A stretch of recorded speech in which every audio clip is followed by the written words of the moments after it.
It is ridiculous how fast love can turn into humiliation. One moment you are holding a glass of champagne. The next, you're watching the woman you love kiss someone else like you never existed. The rooftop in downtown Los Angeles should have been the perfect place for a milestone anniversary. Warm string lights, soft jazz, the skyline glowing behind us like an expensive promise. Instead, it became the backdrop for the one scene I never asked to star in. I wasn't the famous one. That was Ava Winters, America's new rising actress, the woman with a smile that broke box office records and a stubbornness sharp enough to carve her initials on my heart. I used to joke that loving her was like living beside a wildfire. Beautiful, bright, and guaranteed to burn. The night of our 3rd anniversary, the wildfire finally reached me. Started with applause. I remember that detail clearly because it felt so misplaced. People were clapping, cheering, celebrating Ava and her co-star Harper Linton for their new film. A romantic drama that had already gone viral thanks to their on-screen chemistry. I didn't mind the rumors. Hollywood created romances the way bakeries created bread. Daily, artificially warm, and meant to be consumed. Ava always said the same thing. Harper was just a colleague, a friend, someone she rehearsed lines with and occasionally found irritating. Which is why it felt like my ribs cracked open when Harper cupped Ava's face. And Ava let her. And the two of them kissed in front of the entire rooftop, in front of the director, the producers, the press, and in front of me. It wasn't a peck. It wasn't choreographed. It wasn't for a scene. It was a moment of reckless, heat-soaked tension that neither of them attempted to hide. I didn't drop my glass. I wanted to. But instead I just stood there, frozen. A historian who dedicated her life to documenting human mistakes while failing to see her own coming. Someone whispered, "Isn't that her girlfriend over there?" Another whispered, "Oh God." Ava pulled away first. Her eyes widened. For a split second I thought she was going to run to me. She didn't. Harper said something to her. Ava shook her head. Cameras were already pointing in our direction, hungry. The rooftop lights suddenly felt as harsh as interrogation lamps. I turned. I walked. Not because I wanted to leave, but because staying felt like drowning while everyone watched. Ava caught up with me in the hallway outside the elevators. "Elena, wait." I kept walking. "Elena, please." Her voice cracked on the second word. That was new. Ava never cracked. She was steady, composed, untouchable the way Hollywood demanded. But not now. Not when she was chasing me in heels that clicked desperately against the marble floor. I stopped.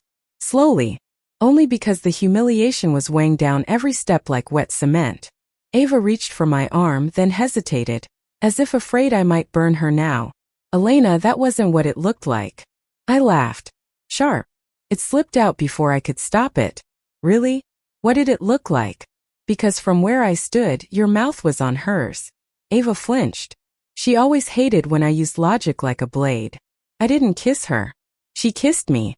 "You didn't exactly shove her off," I said. Her jaw tightened. I saw panic rising in her eyes, the kind she only showed me in the quiet hours between dawn and sleep. I froze. "I didn't expect it. I didn't mean to hurt you, Elena.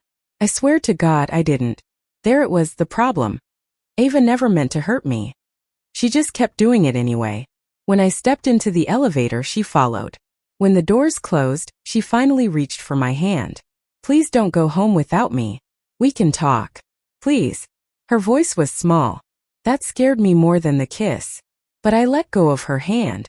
"I'm going home, Ava. Alone."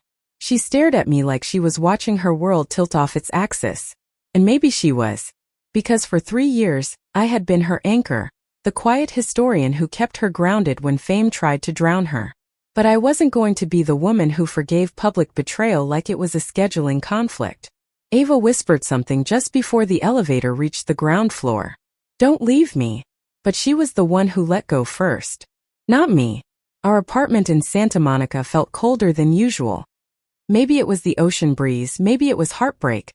Maybe it was the echo of my footsteps in a space that used to be warm with her laughter. I set my keys down. I collapsed onto the couch. And I cried in that ugly, gasping way that people only do when they finally stop holding themselves together for the sake of dignity. My phone lit up with her name. Then again. And again. I didn't answer. Instead, I stared at the framed photo of us on the bookshelf. Ava wearing an oversized hoodie, me wearing her beanie because she said it made me look intimidating, both of us laughing like we were invincible. The photo blurred. I wiped my eyes. History teaches you that tragedies rarely happen all at once. They come in moments stacked like dominoes waiting for the right push. Tonight was mine. The door unlocked 30 minutes later. Only 2 people had keys. I sat up. Ava stood in the doorway, her makeup ruined, her dress wrinkled, her chest rising and falling like she had run the whole way from the rooftop. Elena, we need to talk. I shook my head. Not tonight. She walked toward me slowly, as if approaching a wounded animal, which in a way I was. I'm sorry. God, I'm so sorry. Elena, please look at me. I didn't want to, because if I did, I would remember every soft morning, every whispered promise, every time she kissed me like she had nowhere else to go. But I looked at her anyway. And that was my mistake. Because Ava Winters wasn't crying. She was breaking. Actually breaking in front of me. I never wanted her. I never wanted anyone that wasn't you, she whispered. And when she kissed me, I panicked. I froze. I thought pushing her off would make it worse with the cameras. I didn't react. I'm an idiot, I know, but please don't let that be the last thing between us. I pressed my lips together. It hurt to breathe. Ava stepped closer. You can hate me. You can yell at me. You can leave tomorrow if you still want to. But tonight, don't walk away from me. I can't lose you, Elena. Not over a mistake I would undo 1,000 times if I could. Her hands trembled. Ava's hands never trembled. And that was the moment my anger cracked enough for the pain underneath to spill out. Why wasn't I enough to make you move? I whispered. Ava's breath caught. You're the only thing that ever made me feel like I was more than a headline, more than a role, more than a product. I love you and I know I don't deserve you right now, but please, don't stop giving me the chance to try. I closed my eyes, because she meant it, and I hated that I could tell. But love didn't erase the image of her lips on someone else's. I stood. She stiffened, terrified. I'm going to bed, I said quietly. Tomorrow, we'll see where things stand. Ava nodded. A single tear slipped down her cheek. She wiped it away like she was ashamed of it. Good night, Elena. Good night. I walked to the bedroom. She stayed in the living room, silent, small, broken in a way I had never seen her. And as I closed the door behind me, one truth hit me hard. This wasn't the end. But it wasn't the beginning anymore either. It was the fault line between us. And tomorrow something would crack. The next morning arrived like a cruel joke. Sunlight spilled through the half-open blinds, warm and golden, completely indifferent to the fact that my entire life had cracked open the night before. My alarm went off at 7, its usual cheerful chime suddenly sounding like mockery. I shut it off. For a moment I lay perfectly still, listening. The apartment was quiet. Too quiet. Ava usually woke before me. She always claimed she couldn't sleep past sunrise, that her brain clicked into filming mode whether she wanted it to or not. Some mornings I would find her curled up on the couch, learning lines, whispering dialogue under her breath like prayers. But today, nothing. I pushed myself up, rubbed the exhaustion from my face and stepped into the hallway. Ava was sitting on the floor outside the bedroom door, still in last night's dress. Eyes red, back against the wall, as if she hadn't slept at all. She looked up the second she heard me.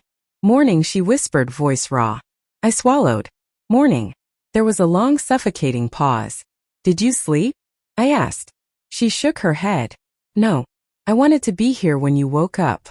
A small, painful throb settled behind my ribs. Ava wasn't dramatic like this. Emotional, yes. Intense, absolutely. But not cling to the doorframe levels of desperate. She stood slowly. Every movement looked heavy. Can we talk? She asked softly. Not yet, I said. Her shoulders sagged, but she didn't push further. I walked to the kitchen, telling myself that coffee would help me think. It didn't.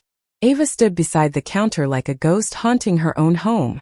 She kept a careful distance, but her eyes tracked every motion of my hands as I filled the kettle. I'll make breakfast, she offered suddenly. Something simple. Or whatever you want. Just tell me what you want, Elena. Another crack in her voice. Don't, I said quietly. Don't what? Don't act like this fixes anything. She closed her eyes. Doesn't. I know it doesn't. But I want to show you that I am trying. Trying isn't the same as understanding, I said. She opened her eyes, guilt thick in her expression. Then tell me what to understand. Tell me and I will. I looked at her, anger and heartbreak pulling me in different directions like a cruel tug of war. Why? I finally asked. Why did you freeze? Why didn't you move? Why didn't you stop her? Ava pressed her fingers to her lips, as if the memory physically hurt. Because I'm used to being watched, she whispered. I'm used to cameras waiting for any reaction so they can twist it into a headline. In my head, if I shoved her, it would look like I was fighting with my co-star at our own celebration event. It would add fuel to the rumors. It would make everything worse. And hurting me wasn't worse? I asked, voice shaking. Her breath hitched. It was the worst possible thing. I just didn't register it fast enough. I froze. I made the wrong decision and I would take it back if I could. You didn't think about me at all in that moment, I said. That's not true. Isn't it? Ava looked at me like I had gutted her. Elena, she whispered, every second of my life is built around you. You are the only thing I think about when I leave the house, when I step onto a set, when I smile for a camera. You're the reason I can do any of this without losing myself. But last night her voice cracked. I made a mistake. I messed up. I didn't protect what matters most to me. And I hate myself for it. I wanted to believe her. God, I did. But betrayal doesn't vanish just because the person who caused it feels bad. The kettle whistled. The kitchen suddenly felt too small, too close, too full of things we hadn't said. Ava stepped closer but stopped halfway, as if approaching an invisible line. Would you like me to leave for a while? She asked quietly. Give you space? I can stay at a hotel. The thought of her leaving twisted my stomach unexpectedly. I don't know, I said honestly. She nodded once, slow, accepting. Then at least let me drive you to campus. She tried to smile, but it wilted halfway. You don't have to talk to me. You can sit in silence. I want to make sure you get there safely. I stared at her. 3 years together and she's still worried about everything. Crossing busy streets, walking alone at night, eating enough, sleeping enough, locking windows when it rained. Her protectiveness wasn't performative. It was bone deep. But I was hurt. And she had caused it. I can drive myself, I said. Ava's face fell. Right. Of course. Sorry. She stepped back, giving me space. Too much space. Space that felt like another crack forming between us. I grabbed my keys. I'm going now, I muttered. Okay. I opened the door. Ava didn't move. She just watched me go. Her arms wrapped around herself like she was trying to keep something inside from collapsing. As I walked down the hallway, she called out softly, Elena? Yeah. Please come home tonight. My chest tightened. I didn't answer. The day at UCLA passed in a blur. My students noticed. Even the ones who usually slept through morning lectures seemed alert, watching me as if sensing something was wrong. I dropped my marker twice. I forgot the difference between two historical periods I'd taught for years. I nearly dismissed the class 20 minutes early without realizing it. It wasn't heartbreak's fault. Not entirely. It was the image stuck in my head, replaying over and over like a cruel loop. Harper's hand on Ava's jaw. Ava's eyes softening. The kiss. The applause. Every time I blinked, it came back. During office hours, I found myself staring out the window instead of answering a student's question about their thesis. The student paused, concern creeping into their eyes. Professor Morales? Are you feeling okay? I forced a smile. Just a rough morning. Sorry. What were you saying? But even after they left, the ache remained. By noon, my phone had 6 unread messages. Ava. Are you eating? Please don't skip lunch. It's not good for your migraines. Ava. I know you don't want to talk, but I'm here. For anything. Even if you just want to yell again. Ava. Can I pick you up later? Ava. Please let me know you're safe. Ava, Harper called. I told her not to. I told her never to do anything like that again. I'm sorry, Elena. Ava, I love you. I don't know if I'm allowed to say that right now, but I do. I turned the phone face down. Professor Morales? I jumped. It was Mary, my department chair. She glanced at me over her glasses. I saw your lecture. You seemed off today. Want to talk? I shook my head. Just not a good morning. She nodded sympathetically. Relationships are hard. I blinked. How did she? Your face screams. My partner and I had a huge fight. I let out a breathy, humorless laugh. You're not wrong, I said. She patted my shoulder. Go home early if you need to. History will still be here when you come back. I didn't go home early, because I wasn't sure what home even meant today. At 5:03 p.m., the sun dipping low over the Los Angeles skyline, I walked to the parking garage. Ava was sitting on the hood of my car. My breath caught. She wasn't dressed glamorously today. No makeup. No dramatic hair. Just a hoodie I recognized from my own closet and sweatpants she must have grabbed on her way out the door. She looked like the girl I met years ago at a bookstore event, hiding behind shelves because she was nervous someone would recognize her. She straightened when she saw me. Hey. I froze. Ava, what are you doing here? I came to take you home, she said simply. I told you I could drive myself. I know, but I wanted to be here anyway. To show you that I'm not running away from what I did. And I'm not letting you face this alone. Even if you don't want me next to you, I'm still here. Her voice was soft. Not pleading. Just honest. I didn't know what to do with that. Ava slid off the hood and stood in front of me. Elena, can I ask you something? I swallowed. What? Do you still love me? The air punched out of my lungs. That wasn't fair. She knew it wasn't fair.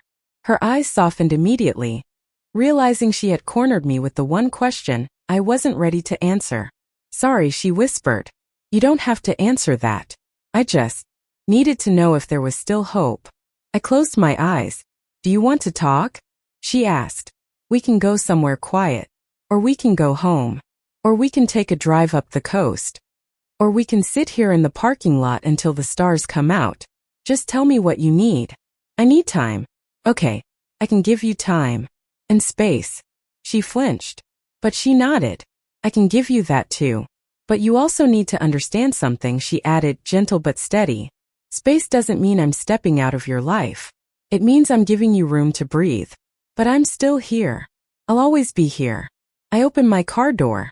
Ava stepped back. I thought she would leave. She didn't. She just walked to her own car 2 spaces away, got in and turned on the engine.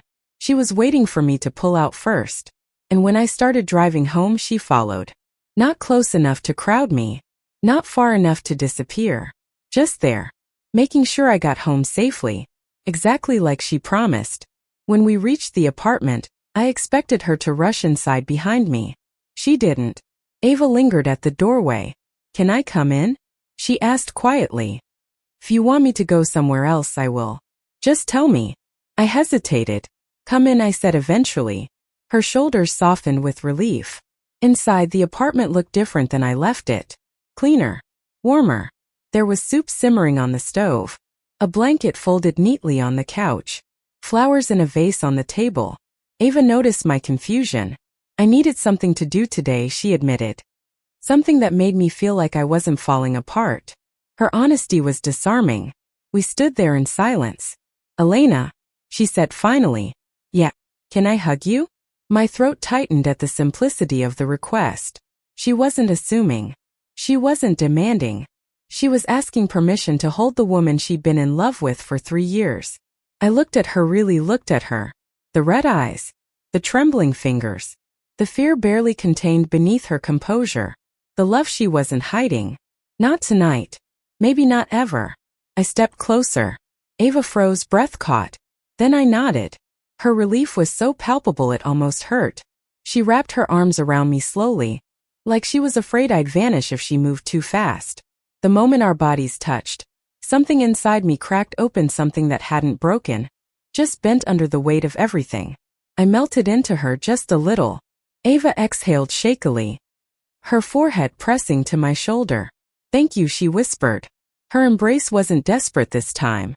It was soft, careful, loving.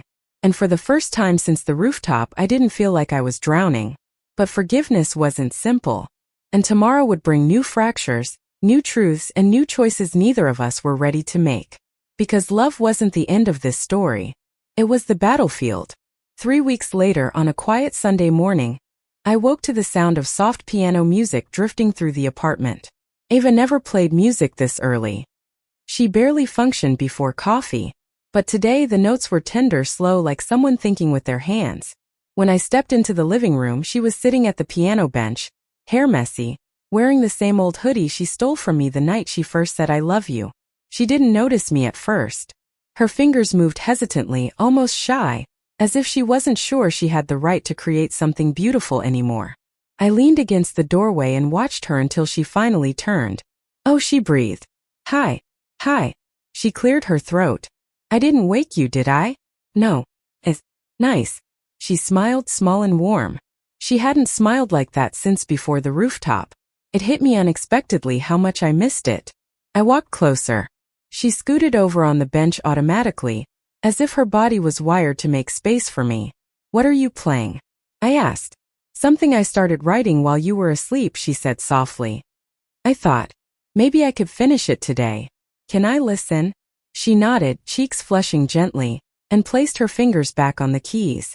The melody that followed wasn't polished. It wasn't cinematic. It wasn't the kind of thing directors would swoon over. It was quiet, honest, a little shaky at the edges. It sounded like someone trying. And that was when I knew. Not a dramatic epiphany. Not a movie moment. Just a soft clarity that settled into my bones like warmth returning to cold hands. Ava had broken my heart. But she hadn't abandoned it.